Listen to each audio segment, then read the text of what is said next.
8 വീട്ടിൽ രാമപിള്ള ഏതോടെയാണോ മാനവങ്കപ്പെടുത്തിയത്? നിന്റെ പത്രം ഞാൻ അവസാനിപ്പിക്കുവാ. എടാ ഇതിനകത്ത് ചങ്കരപ്പിള്ള ഒരു ചെറ്റ ഇരിപ്പില്ലടാ. കൊണ്ടെങ്കിൽ ഇറങ്ങി വരികടാ. കുത്തും കൊലയും ജയിലും ഒന്നും എനിക്ക് പുത്തരികളെ നാറികളെ എല്ലാത്തിനും ഞാൻ ബോംബിട്ട് നശിപ്പിക്കും. ഞാൻ കൊലമേരത്തിൽ കയറുവിടാ. ഇറങ്ങി വരണോ അതോ ഞാൻ അങ്ങോട്ട് വരണോ? ആരുടെ ഇവിടെ ചാടുന്നത്? ഇപ്പൊ ഒരു കുത്തു കേസ് ജയിലിൽ നിന്ന് ഇറങ്ങിയതേ ഉള്ളൂ. പേര് 8 വീട്ടിൽ രാമപിള്ള. 8 വീട്ടില് രാമപിള്ള. മാനവും മര്യാദയ്ക്ക് മനുഷ്യൻ ജീവിക്കാൻ സമ്മതിക്കില്ല. അയ്യോ തല്ലല്ലേ, ഞാൻ പറയുന്നത് കേക്ക്. ഞാനല്ലേ എഴുതി. ഇനി ആരാ ഉടുപ്പേന്ന് വിടെ ഉടുപ്പേന്ന് വിടെ ഞാൻ കാണിച്ചു തരാം. വന്നത്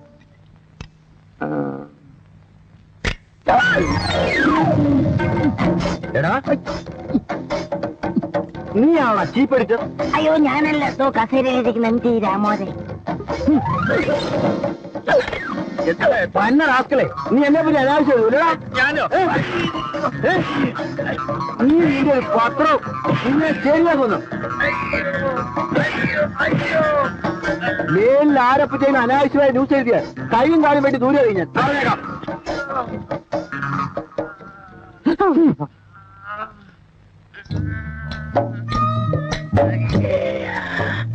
ആകാരത്തിന് വല്ല അംഗഭംഗവും സംഭവിച്ചോ സാർ? നല്ല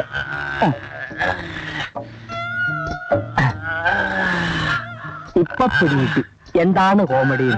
വിത്തിൻ 2 weeks കഥ റെഡി.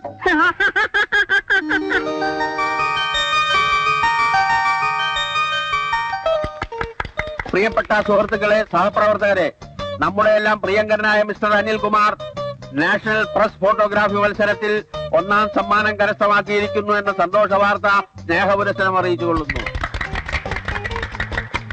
അനിൽകുമാറിന്റെ ഈ വിജയം ടൈം പബ്ലിക്കേഷൻസ് എന്നും അഭിമാന പുരസ്സരം സ്മരിക്കുന്നതാണ്.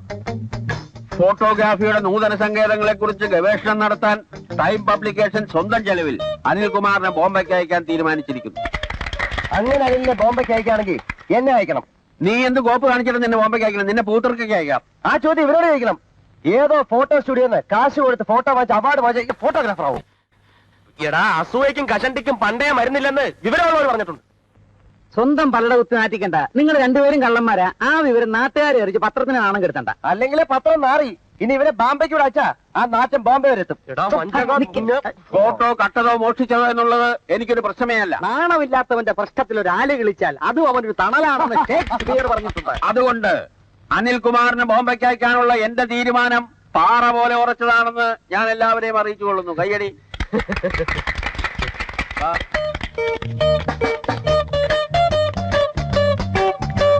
സാർ വിഷമിക്കണ്ട. ഫ്രാഡുകൾക്ക് ഈ രാജ്യത്ത് രക്ഷയുള്ളൂ. എന്നിട്ടും എന്തുകൊണ്ട് സാറ് രക്ഷപ്പെടുന്നില്ല എന്ന് ചോദിച്ചാൽ സാറിന്റെ ഫ്രാഡ് പണികൾ സന്ദർഭത്തിനൊത്തു എരുന്നില്ല എന്ന് ഞാൻ പറയും. അതുകൊണ്ട് സാർ അത് വയത്തണം, വയത്തി പിടിക്കണം.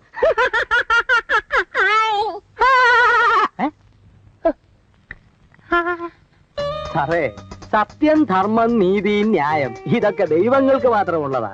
അതും കൊണ്ട് നടന്നാൽ ഇക്കാലത്ത് വയറ് വഴയ്ക്കാൻ പറ്റില്ല. ഫോർ എക്സാമ്പിൾ, സാറിന്റെ കൂട്ടുകാരൻ ചെക്കൻ അനിൽ ഫോട്ടോ സ്റ്റുഡിയോയിൽ നിന്നും ഫോട്ടോ മേടിച്ച് അവാർഡ് വാങ്ങിച്ചു. എന്നിട്ടിപ്പോ എന്തായി? എല്ലാരും കൂടെ ഹാരവും മാലയും ഒക്കെ ഇടിയിച്ച് ബോംബെക്ക് കെട്ടി എഴുന്നള്ളിക്കാൻ പോണൂന്ന്. സത്യം പറഞ്ഞാൽ നിങ്ങൾ രണ്ടുപേരും മണ്ടന്മാരാ. പക്ഷെ ഇപ്പൊ ഇന്ത്യയിൽ അവനൊരു വിലയുണ്ട്. എങ്ങനെ? ഫ്രാഡ് വില കാണിച്ചിട്ട്. ഇനി തിരിച്ചു വരുമ്പോ അവന്റെ പോസ് നിങ്ങൾക്ക് സഹിക്കാൻ പറ്റുമോ? എന്റെ അടുത്ത് പോസ് കാണിച്ചാണ്ടല്ലോ ഇടിച്ച മൂഞ്ചി ഇടിച്ചു വിടും. നടക്കാത്ത കാര്യം കള. നടക്കുന്ന കാര്യം ആലോചിക്കും. അവന്റെയും ഒരുപടി മേലെ സ്റ്റാറ്റസിൽ നിൽക്കാൻ ശ്യാംകുട്ടിക്ക് മോഹമില്ലേ? ചൽമി. അതിനിപ്പോ ഞാൻ എന്ത് ചെയ്യും? വഴിയുണ്ട്. മനോഹരമായ ഒരു വലിയ ഫ്ലാറ്റ്, അതിലാവശ്യത്തിന് കാശും പത്രാസും, പ്രേമിക്കാൻ തരുണീമണികൾ. ഇങ്ങനെ ഒരു ചുറ്റുപാടിനെ പറ്റി ശ്യാംകുട്ടി ആലോചിച്ചിട്ടുണ്ടോ? ആകെ ഒരു പളവളപ്പ്, ഒരു ഗ്ലാമർ. ഇന്ന് പുച്ഛിക്കുന്നവർ നാളെ ലജ്ജിക്കും. ശ്യാംകുട്ടിയുടെ മുമ്പിൽ ലജ്ജിച്ച് തല താഴ്ത്തും. കാര്യമൊക്കെ ശരി തന്നെ. പക്ഷെ ഞാനിതെങ്ങനെ ഒപ്പിക്കും? എങ്ങനെ അനിൽ അവാർഡ് ഒപ്പിച്ചു? അവന്റെ കഴുത്തിൽ എങ്ങനെ ഹാരം വീണോ? അവൻ എങ്ങനെ ബോംബെക്ക് പറക്കാൻ പോണു? ആ മണ്ടൻ മണ്ട ഉപയോഗിച്ചു. ഫ്രാഡ് പണി. ഇന്നസെന്റ് ഫ്രാഡ്, ആർക്കും ഉപദ്രവില്ലാത്ത ഫ്രാഡ് പണി. ഇങ്ങനെ ഒരു ജീവിതം വേണോ വേണ്ടയോ എന്ന് ശ്യാംകുട്ടി ഒന്ന് ആലോചിച്ചു നോക്കൂ. ഒന്നാലോചിച്ച ശരിയാ. Life is a challenge meeting. എന്നാരാ പറഞ്ഞ? ഞാനല്ല, പക്ഷെ പറഞ്ഞ നാറിക്ക് വിവരമുണ്ട്. കേൾക്കുന്ന നാറികൾക്കും വിവരം ഉണ്ടാവട്ടെ.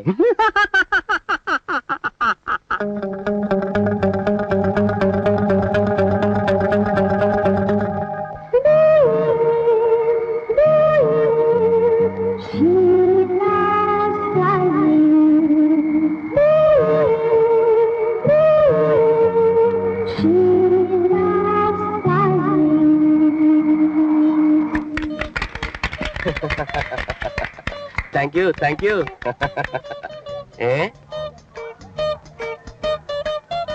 കൈയും വീശിഞ്ഞു പോന്നല്ലയോ? ഒരു ബൊക്ക ഇവിടെ വാങ്ങിച്ചോട്ട് വന്നൂടായിരുന്നോ? ദരിദ്രവാസി, നീ എന്താണ് ബോംബെയിൽ പൂക്കച്ചവടം നടത്താൻ പോന്നോ? ഒരു പടം വാങ്ങിച്ചാൽ അർദ്ധരാത്രി പിടിക്കാൻ.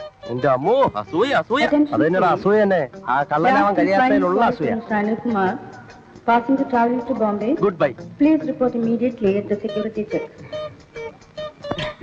Last and final call for Mr. Anil Kumar. Bye bye, bye bye. Passenger traveling to Bombay.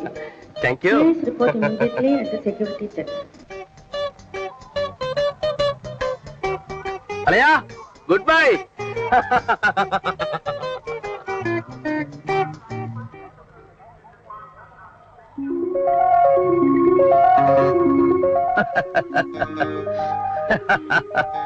മനോഹരമായ ഒരു വലിയ ഫ്ലാറ്റ്, പ്രേമിക്കാൻ തരുണീമണികൾ, ആകെ ഒരു പളവളം, ഒരു ഗ്ലാമർ.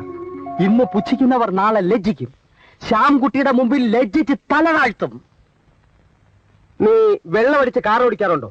മുതലാളി വേണമെങ്കിൽ എന്റെ ചെകിടത്ത് 4 പൊട്ടിച്ചോണം. പക്ഷെ ഞാൻ വെള്ളം അടിച്ചത് മാത്രം പറയരുത്. അല്ല, 4 ഞാൻ പൊട്ടിക്കുന്നുണ്ട്. അതിനു മുമ്പ് സത്യം എന്താണെന്നൊന്ന് അറിയണമല്ലോ. കാറിന് കുഴപ്പമൊന്നുമില്ലല്ലോ? ഇല്ല. കീ എവിടെ? ജാക്കിയും സ്റ്റെപ്പിനും ഒക്കെ കാറിലുണ്ടോ? എന്റെ സാറേ, എന്റെ ജീവനേക്കാളും വലുതാണോ ജാക്കിയും സ്റ്റെപ്പിനും ഒക്കെ? മനസ്സിലായില്ല. സാർ കേൾക്കണം. ഞാൻ ഇങ്ങനെ ശബരിമല ഇറക്കം ഇറങ്ങി വരുന്നു. താഴെ വലിയ കൊക്കോ. ഞാനൊരു വളവ് തിരിയുന്നു. പെട്ടെന്ന് കുറേ നിൽക്കുന്നു. ആരാ? 3 ഒറ്റയാൻ. ഞാനൊരു ചവിട്ട് വെച്ചു കൊടുത്തു. എന്റെ സാറേ, വായുണ്ടെങ്കിൽ കാർ പോലും നിലവിളിച്ചേന്. ഞാൻ മിണ്ടിയോ? മിണ്ടിയില്ല. ഞാനൊരു 10 മിനിറ്റ് ലൈറ്റ് അണച്ച് കാറിലിരുന്നു. ആനകൾ അനങ്ങിയോ? അനങ്ങിയില്ല. നിവർത്തിയില്ലാതെ ഞാൻ ജാക്കി എടുത്തെറിഞ്ഞു. പോയി. ആനയോ? അല്ല, ജാക്കി. രണ്ടാമത് ഞാൻ സ്റ്റെപ്പിനെ എടുത്ത് ഉരുട്ടി വിട്ടു. പോയി. സ്റ്റെപ്പിന്? കറക്റ്റ്. ഇപ്പൊ സാറിന് കാര്യങ്ങൾ മനസ്സിലായി വരുന്നുണ്ടല്ലോ. ആനകൾ അനങ്ങിയില്ല. പിന്നെ എന്റെ സാറെ, എനിക്ക് ഒരുമാതിരി ചൊറിഞ്ഞു പറഞ്ഞു വന്നു.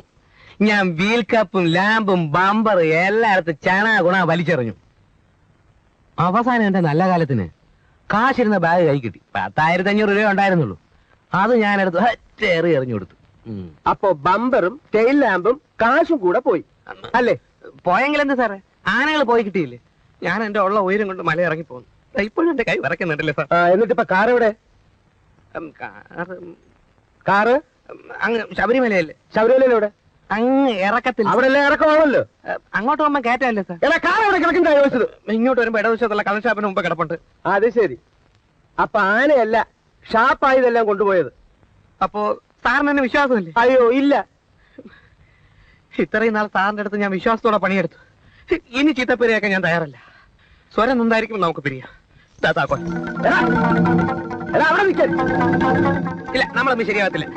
ശരിയാകത്തില്ല. അവിടെ നിൽക്കാനോ? ഇല്ല, നമ്മൾ ശരിയാകും. ഈ ജമ്മ ശരിയാകത്തില്ല. ഇല്ലേ ഇല്ല. എടാ റാസ്കൽ, നിന്നെ ഞാൻ കേസ് കൊടുത്ത് അകത്താക്കിയില്ലെങ്കിൽ എന്റെ പേര് ശ്രീകണ്ഠനായിരുന്നല്ല. ഹലോ, അഡ്വക്കേറ്റ് രാമകൃഷ്ണൻ അല്ലേ? എനിക്ക് തന്നെ അത്യാവശ്യമായിട്ടൊന്ന് കാണണം. ഓക്കെ. അങ്കിൾ എന്താ ആകെ ചൂടായി നിൽക്കുന്നത്? എങ്ങനെ ചൂടാകാതിരിക്കും? ഓരോരുത്തരെ വിശ്വസിച്ച് ജോലിക്ക് നിർത്തും. അവനൊക്കെ പിന്നെ കുടുംബം കുളം തോണ്ടിയിട്ടേ ഇറങ്ങിപ്പോവും. പിന്നെ ശ്യാം വന്നിട്ടുണ്ടോ? ഇല്ല. അതെന്താ? ഒരുപാട് ജോലിയുണ്ട്, ബിസിയാ. പിന്നീട് വരാന്ന് പറഞ്ഞു. നിന്നെ അവനെയും കൂടി ഇരുത്തി കല്യാണം ഫിക്സ് ചെയ്തിട്ട് ഉടനെ വിവരം അറിയിക്കണമെന്ന് നിന്റെ അച്ഛൻ പറഞ്ഞിരിക്കുക. പറഞ്ഞിട്ടിപ്പോ 1 മാസം കഴിഞ്ഞു. എന്ത് ചെയ്യാനാ? ഞാൻ വിളിച്ചാ വരണ്ടേ? ചേടാ, ഞാൻ അവനെ ഒന്ന് കണ്ടിട്ടുമില്ല. അല്ലെങ്കിൽ എവിടെ ഉണ്ടെങ്കിലും തപ്പിപ്പിടിച്ച് രണ്ടിലൊന്ന് തീരുമാനിച്ചേനെ. തീരെ നിവൃത്തിയില്ലാതെ വന്നാൽ മേജർ ശ്രീകണ്ഠൻ നായരുടെ തനി സ്വരൂപം കാണിക്കും. ഒന്നുമില്ലെങ്കിലും നിന്റെ ലോക്കൽ ഗാർഡിയൻ ആണെന്നുള്ള സ്വാതന്ത്ര്യമൊക്കെ എനിക്കുണ്ടല്ലോ. അയ്യോ അങ്കിൾ പട്ടാളം മുറിയൊന്നും എടുക്കണ്ട, പുള്ളിക്കാരനെ ഞാൻ പിടിച്ചോണ്ട് വരാം. ഒന്നുമില്ലെങ്കിലും എന്റെ മുറച്ചെറുക്കനല്ലേ. മുറച്ചെറുക്കനോടുള്ള